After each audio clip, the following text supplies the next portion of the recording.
Sine theta cos theta P के पढ़ू born बेटा 5 बार 0 आए फिर भी hello friends, good morning, good afternoon, good evening. तो कैसे हैं आप सब? आई होप आप सभी लोग अपने घर पर अच्छे व सुरक्षित होंगे। मैं स्वागत करती हूँ आपके अपने यूट्यूब चैनल सनक मैथ्स की पे। सो फ्रेंड्स, पुराने लेक्चर में हमने देखा एक्सरसाइज 1.1 के क्वेश्चन नंबर 1 से लेके क्वेश्चन नंबर 4 और आज हम देखेंगे क्वेश्चन नंबर 5 और उसके आगे के जितने भी क्वेश्चंस हैं, यानी कि आपकी एक्सरसाइज 1.1 आज कंप्लीट हो जाएगी। तो चलिए देरी किस बात की, शुरू करते हैं। Now come to question number 5। Name the property under multiplication used in each of the following. एक फर्स्ट क्वेश्चन है, वो बोलते हैं -4/5 into 1 equals to 1 into -4/5 is equals to minus का 4/5। देखिए, मैंने आपको नोट्स में सारी चीज़ें अच्छे से बताई हैं। आप इस लेक्चर को देखने से पहले मेरे जितने भी पुराने लेक्चर्स हैं रेशनल नंबर्स पे, वो सारे के सारे देख कर ही ये एक्सरसाइज को सॉल्व कीजिएगा, ठीक है? क्योंकि हमें चीज़ें रटनी नहीं है। जितनी ज़्यादा आपकी अंडरस्टैंडिंग होगी, जितने ज़्यादा आपके कॉन्सेप्ट्स अच्छे से होंगे, तो आप अच्छी तरीके से अपने क्वेश्चंस को सॉल्व कर पाएंगे, राइट? चलिए, तो ये क्या कौन सी प्रॉपर्टी है आप इजीली बता दोगे। मैंने आपको सिखाया है माइनस का 4/5 into 1 equals to 1 into minus का 4/5 इज इक्वल्स टू माइनस का 4/5। ये हमें कौन सी प्रॉपर्टी देती है? अरे बहुत इजी है, मल्टीप्लिकेटिव आइडेंटिटी। कौन सी हो जाएगी बच्चों? Multiplicative identity. पढ़ा है हम लोगों ने, ओके? चलिए, कैसे होगा ये सारी चीज़ें मैंने आपको पहले भी बताई हुई हैं और आपको यहाँ पे बहुत इजीली पता है, क्योंकि 1 क्या है हमारा मल्टीप्लिकेटिव आइडेंटिटी, हमें बताया है इक्वल्स टू में ऐसे दिया हुआ है, तो हमको ये इजी है। क्योंकि जब हम 1 से मल्टीप्लाई करते कोई भी चीज़ तो एज इट इज़ वही नंबर मिलता है, तो वो क्या कहलाती है? Multiplicative identity. Now come to part 2।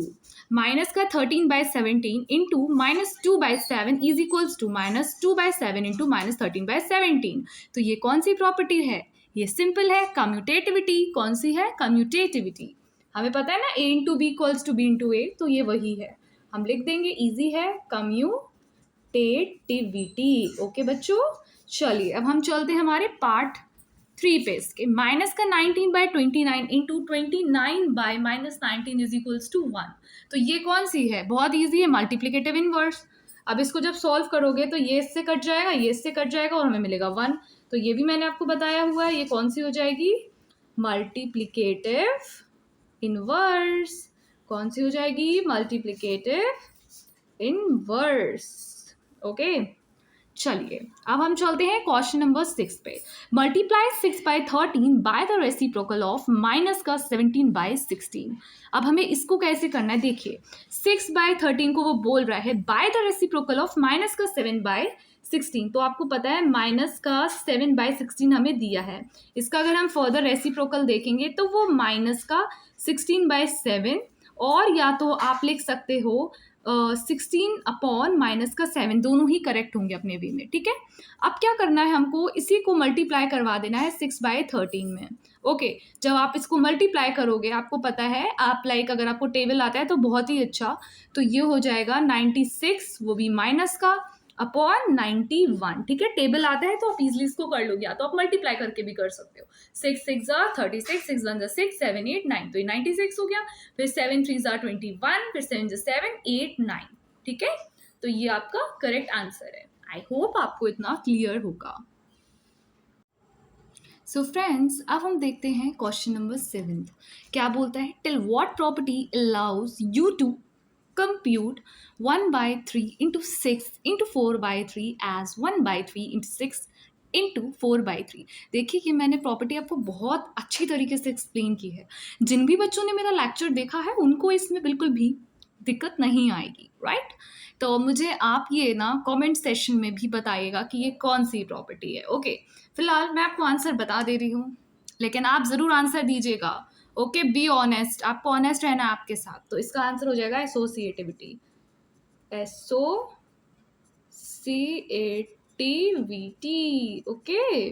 कैसे?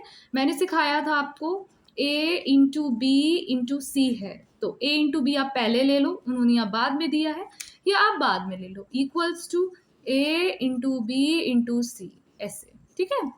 तो दोनों तरफ से ये सही होगा। चाहे आप इसको ऐसे लिखो या आप इसको ऐसे भी लिख सकते हो, A into B into C is equals to A into B into C, या तो आप इसको ऐसे भी लिख सकते हो। दोनों तरफ से ये हमारी एसोसिएटिविटी प्रॉपर्टी है। आई होप आपको इतना क्लियर होगा। Now come to question number 8।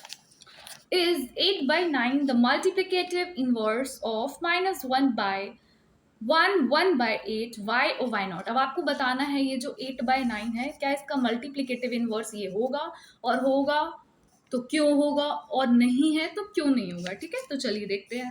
अभी हमें क्या दिया है, ये दिया आपको क्या दिया है यहाँ पे माइनस का 1 अब देखो आप में से बहुत सारे बच्चे क्या करेंगे, इसको ना डायरेक्टली शायद ऐसे लिख दे -1 और मल्टीप्लीकेशन समझे क्योंकि हम सॉल्व करते हुए आ रहे हैं, तो -1/8 कर दे, और जहां आपने 1 कर दिया वहीं पे हमारा हो गया यहाँ पे गोबर गणेश। ठीक है, तो ये हमें नहीं करना है, ये हो जाएगा गलत।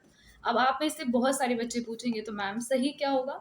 जब भी इस तरीके से आपको दिया रहता है सिंपली क्या करना है, 8 into 1 which is your 8, and यहाँ पे ये चीज प्लस में आ जाती है। पहले आप इसको यहाँ पे मल्टीप्लाई करोगे, फिर जो आंसर आएगा उसको इसमें 1 को ऐड करते हुए आंसर लिखोगे। ठीक है, अब देखिए समझिए, हमें दिया था -1 और 1/8। सबसे पहले इसको इससे मल्टीप्लाई करो तो हमें क्या मिलेगा, -8 मिलेगा। फिर -8 अभी हमें ऐसे नहीं लिख देना है, आपको सिंपली ये माइनस को अभी नहीं काउंट करना है। ठीक है, मैं जस्ट बता रही हूँ, 8 1 8 प्लस 1 9, तो ये हो जाएगा 9/8। ठीक है ना। अब ये भी मत कर देना कि यहाँ पे आपने किया कि 8 1 8 कर दिया तो आपको मिल रहा है -8, और फिर मैम ने बताया था कि प्लस करना है, +1 करा तो आप में से बहुत सारे बच्चों ने माइनस का 7/8 लिख दिया, तो ये भी गलत हो जाएगा। हर चीज़ ध्यान रखनी है, माइनस को हमें पहले नहीं उठा के उसको सॉल्व करना है, सबसे पहले हमारा फोकस रहेगा कि मैं इसके अंदर को सॉल्व करना है। यहाँ पे साइन जो भी हो, 8 1 8 प्लस 1 9/8, फिर साइन लगाना है। क्लियर, तो ये हो गया इसका मल्टीप्लिकेटिव इनवर्स। अब मल्टीप्लिकेटिव इनवर्स तो आपको पता है क्या प्रॉपर्टी होती है, मैंने सिखाया है। 8/9 करोगे मल्टीप्लाई बाय माइनस का 9/8 करोगे। अब इसको जब आप सॉल्व करोगे तो 1 तो आ रहा है लेकिन नेगेटिव आ रहा है, और आपको क्या पता है कि नेगेटिव तो होता ही नहीं है, हमने सीखा है ना, a/b into b/a which is always equals to 1, positive 1 not negative. ठीक है, नोट्स अच्छे से पढ़े होंगे तो ये क्वेश्चन ईजिली हो गया होगा। पॉजिटिव लेना है। अब आप यहाँ लिख दोगे नो, आंसर हो जाएगा no, because the product is not 1। क्या लिखोगे, because the product is not 1। Okay, ये इसका आंसर है। ठीक है, ये मैंने थोड़ा कंजस्टेड वे में लिखा है, आपको बहुत सफाई से अपने आंसर्स को प्रेजेंट करना है। Okay, now come to part 2, वो भी सेम है, लाइक 9th है, 9th क्वेश्चन है, वो एकदम उसी की तरह है। Is 0.3 the multiplicative inverse of 3 1/3 y or y naught? अगर 0.3 मल्टीप्लिकेटिव इनवर्स उसका 3 1/3 होगा तो क्यों होगा, और नहीं तो क्यों नहीं। ठीक है, देख लेते हैं हमें क्या दिया है ये। अब देखो आप सबसे पहले लिख लोगे 3 1/3, आपको पता है क्या करना है, 3 3 9 प्लस 1 10/3 आ गया। ठीक है, और हमें क्वेश्चन में 0.3 दिया है। ठीक है, अब मल्टीप्लाई करोगे क्योंकि हमें पता है मल्टीप्लिकेटिव इनवर्स के लिए क्या करना है, हमको इक्वल्स टू में यहाँ पे 1 आ जाना चाहिए। चलिए देख लेते हैं, इसको ले लिया LHS, इसको ले लिया हमने यहाँ पे RHS। ठीक है, अब इसको सॉल्व करेंगे तो यहाँ से पॉइंट हटाते हैं तो ये हो जाएगा 3/10। ठीक है, अगर यहाँ पे लाइक 2 डिजिट्स लिए होते तो 100 लेते, 3 होते तो ये मैं आपको आगे और क्लासेस में बताऊंगी, लेकिन फिलहाल अभी क्या है, 0 के बाद केवल एक डिजिट है तो एक 0 हम नीचे ले लेते हैं, 3 एज इट इज रहता है, अपॉन में नीचे नंबर आ जाता है, इंटू 10/3। ठीक है, अब इसको सॉल्व करेंगे, RHS हमारा 1 चल ही रहा है। अब देखिए 10 से 10 कैंसिल आउट, 3 से 3 cancel out, what we get 1 and equals to 1। देखिए प्रूफ हो गया, तो 1 इक्वल्स टू 1, मतलब ये मैंने सिर्फ आपको बताया है, तो RHS वाली साइड ही गई तो क्या हो गया, हमें मिल गया कि जो A/B था इंटू B/A किया तो वो हमें 1 मिल गया। ठीक है, तो यही हमें प्रूफ करना था। अब आप बता दोगे कि yes, because 0.3 into 3 1/3 is equals to 3/10 into 10/3 equals to 1, तो ये मल्टीप्लिकेटिव इनवर्स होगा। यस, ठीक है, ये इसका आंसर हो गया। ओके, क्लियर है इतना। चलिए फ्रेंड्स, हम चलते हैं क्वेश्चन नंबर 10 पे। ठीक है, मैं आपको ये बुक में ही करवा दे रही हूँ क्योंकि ये सिर्फ फिलअप से और हमको इसको वन वर्ड ही लिखना है। ठीक है, तो आप लोग इसको चाहे बुक्स में कर लीजिएगा और आप चाहें तो आप कॉपी में भी करके लिख के कर सकते हैं। ठीक है, बट मैं यही सलाह दूंगी, आप तो कॉपी में लिख के ही कीजिएगा। चलिए, क्वेश्चन नंबर 10 हमको क्या बोल रहा है? राइट, पहला पार्ट है the rational number that does not have a reciprocal. अब आपको एक ऐसा रेशनल नंबर बताना है जिसके पास खुद का रेसिप्रोकल नहीं होता है। ठीक है, अब आप देखिए इसका आंसर क्या हो जाएगा। इसका आंसर सिंपली जीरो है। अब जीरो भी कैसे होगा, आपको प्रूफ करना भी आना चाहिए। देखिए, 0/1 है तो हम सिंपली जीरो लिख देंगे, बट अगर हम ऐसे देखें 0/1 है तो इसका लाइक 0/1 है तो अगर हम इसका रेसिप्रोकल देखें तो 1/0 आएगा ना, 1/0 मिलेगा। अब something upon zero is always infinite. ठीक है, अगर 0 अपॉन समथिंग होता है तो वो तो 0 हो गया, बट समथिंग अपॉन 0 है तो वो हमेशा इनफाइनाइट होता है, इसीलिए इसका कोई भी रेसिप्रोकल नहीं होता है, इसलिए 0 इसका आंसर हो जाएगा। क्लियर है ऐसा क्यों होता है, ये भी मैंने आपको एक्सप्लेन कर दिया।